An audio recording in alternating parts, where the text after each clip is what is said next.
Hello friends, welcome to GK Gyan. दोस्तों, आज की वीडियो में आपको विज्ञान के कुछ महत्वपूर्ण वन लाइनर प्रश्न बताऊंगी जो बहुत ही इंपॉर्टेंट होंगे आपकी डीएलएड फोर्थ सेमेस्टर के एग्जाम के लिए। तो देखिए, सबसे पहला प्रश्न क्या है। और हाँ फ्रेंड्स, वीडियो शुरू करने से पहले अगर वीडियो अच्छा लगे तो प्लीज़ वीडियो को लाइक करें और चैनल को सब्सक्राइब अगर ना किया हो तो प्लीज़ चैनल को सब्सक्राइब करके घंटे के निशान को अवश्य दबाएं। देखिए, पहला प्रश्न क्या है, एलिसा टेस्ट किसे कहते हैं, या आ जाए एलिसा टेस्ट क्या होता है। तो एलिसा टेस्ट क्या होता है, एंजाइम लिंक्ड इम्यूनो साल्वेट इज, ठीक है। यह एचआईवी वायरस की जांच करने की एक प्रणाली है। इससे पता चलता है कि व्यक्ति एड्स से पीड़ित है या नहीं। या फिर जैसे एक प्रश्न ये बने कि एड्स के लिए एड्स का पता करने के लिए कौन सा टेस्ट किया जाता है, तो इसका राइट आंसर हो जाएगा एलिसा, ठीक है। तो इस तरीके से आप इससे कई प्रश्न बना सकते हैं। अगर आपको ये डिफिनेशन मतलब ये अच्छी तरीके से थोड़ा पता है तो आपको इससे चाहे जो भी प्रश्न बने आप आसानी से कर सकते हैं। अगला प्रश्न देखिए क्या है, चालकता क्या है, ठीक है। चालकता क्या है, तो सभी धातुएं विद्युत की सुचालक है क्योंकि इनमें विद्युत प्रवाह संभव है, यही चालकता है, ठीक है। तो चालकता की डिफिनेशन क्या हो गई कि सभी धातुएं विद्युत की सुचालक है क्योंकि इनमें विद्युत प्रवाह संभव है, यही चालकता है। अगला प्रश्न है, मिश्र धातु किसे कहते हैं। तो मिश्र धातु क्या होता है, तो मिश्र धातु दो या दो से अधिक धातुओं, अधातु या समांगी मिश्रण है, ठीक है। मिश्र धातु जैसे कि नाम से ही पता चल रहा है, मिश्र यानी मिश्र मतलब दो या दो से अधिक चीजें ही होंगी। तो जब धातु की बात है तो मिश्र धातु दो या दो से अधिक धातु या धातुओं को समांगी मिश्रण है। अगला प्रश्न देखिए, खनिज एवं धातु से आप क्या समझते हैं। फ्रेंड्स, यहाँ पे इस तरीके से प्रश्न बन सकता है, या केवल खनिज पूछ सकते हैं या फिर धातु पूछ सकते हैं, कुछ भी किसी भी तरीके से पूछा जा सकता है। तो देखिए, एक ही प्रश्न के अंतर्गत दोनों चीजें। तो खनिज एवं धातु क्या है, तो देखिए खनिज क्या होती है कि प्रकृति में पृथ्वी के अंदर वस्तुओं एवं उनके यौगिक जिस रूप में पाए जाते हैं उन्हें खनिज कहते हैं। क्या बताया मैंने कि प्रकृति में पृथ्वी के अंदर वस्तुओं एवं उनके यौगिक जिस रूप में पाए जाते हैं उनको खनिज कहते हैं। अब देखिए, धातु क्या है, तो धातु क्या होती है, धातु ऊष्मा की सुचालक होती है। यह सामान्यतः कठोर होती है, प्रत्येक धातु की कठोरता अलग अलग होती है। तो आपको बात समझ में आई कि यह ऊष्मा की सुचालक है और यह कठोर होती है और प्रत्येक धातु की कठोरता अलग अलग होती है। अगला प्रश्न क्या है, प्रगलन क्या है। बहुत इंपॉर्टेंट प्रश्न है कि प्रगलन क्या है। तो प्रगलन धातु निष्कर्षण की एक विधि है।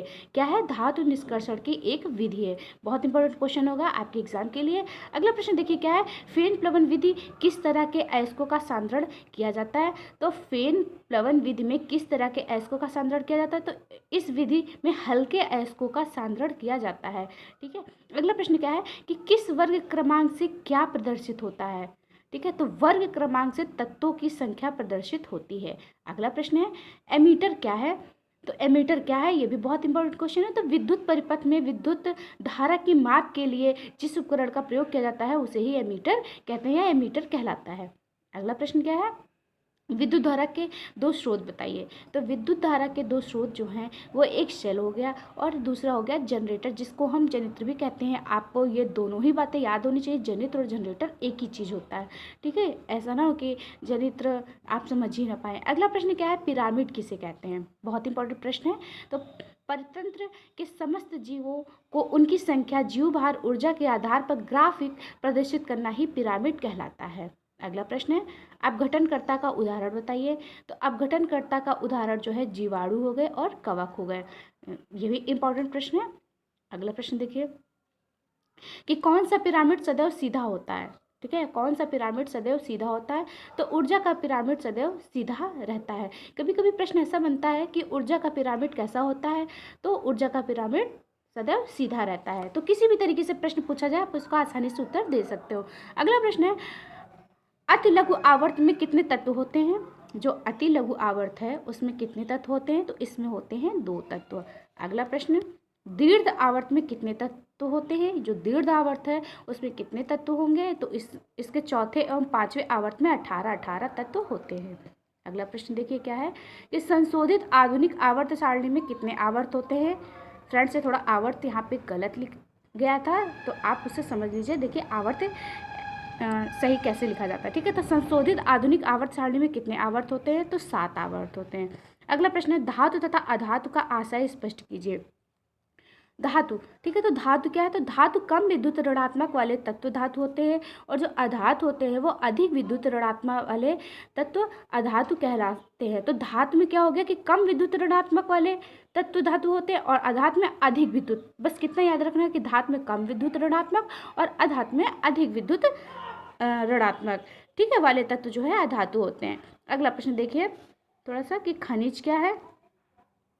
खनिज क्या है, तो पृथ्वी में धातु तथा उसके यौगिक जिस रूप से प्राप्त होते हैं उसे ही खनिज कहते हैं, या वही खनिज कहलाते हैं। पृथ्वी में धातु तथा उनके यौगिक जिस रूप से प्राप्त होते हैं वो खनिज कहलाते हैं। एग्जाम्पल जैसे NaCl, CaCO3 आदि, ये जो है ये खनिज है। अब देखिए अयस्क क्या होता है, तो उस खनिज को जिसमें से किसी धातु को सरलतापूर्वक तथा कम खर्च में अलग किया जा सकता है उसे धातु का अयस्क कहते हैं।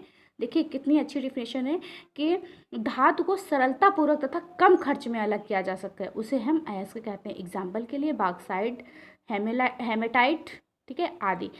अब देखिए क्या है, एक बस ऐसे ही याद करने का है कि सभी अयस्क खनिज होते हैं परंतु सभी खनिज जो है वो अयस्क नहीं होते हैं।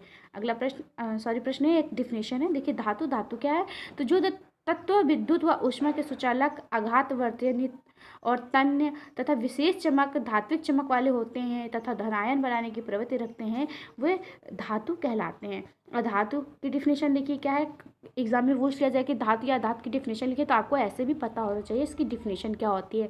अधातु क्या है, तो जो तत्व विद्युत व ऊष्मा के कुचालक तथा भंगुर होते हैं तथा सामान्यतः ऋणायन बनाने की प्रवृत्ति रखते हैं अधातु कहलाते हैं। इनमें सामान्यतः कोई चमक नहीं होती है।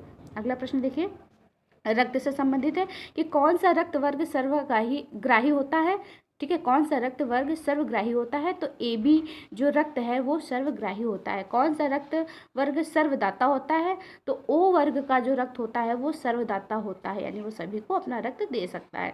अगला प्रश्न देखिए क्या है कि प्लाज्मा में कितने प्रतिशत जल होता है, तो प्लाज्मा में 90% जल होता है। अगला प्रश्न कि रक्त कणिकाएं कितने प्रकार की होती हैं, ये भी बहुत इंपॉर्टेंट प्रश्न है। रक्त कणिकाएं 3 प्रकार की होती हैं, पहला RBC, WBC और प्लेटलेट्स, ठीक है। मानव रक्त में कितने रक्त समूह होते हैं, तो मानव रक्त में 4 समूह होते हैं। एक होता है A, दूसरा होता है AB और तीसरा होता है B, और जो चौथा होता है वो O होता है। तो फ्रेंड्स ये थे कुछ इंपॉर्टेंट क्वेश्चन आपके एग्ज़ाम के लिए जो बहुत ही इंपॉर्टेंट है, आप इन्हें ध्यान से पढ़िए। और वीडियो कैसा लगा, वीडियो अच्छा लगता है तो प्लीज़ वीडियो को लाइक ज़रूर करें और अपने फ्रेंडों के साथ में शेयर करें, कमेंट करें कैसा लगता है। मिलते हैं अगले वीडियो में, तब तक के लिए बाय बाय।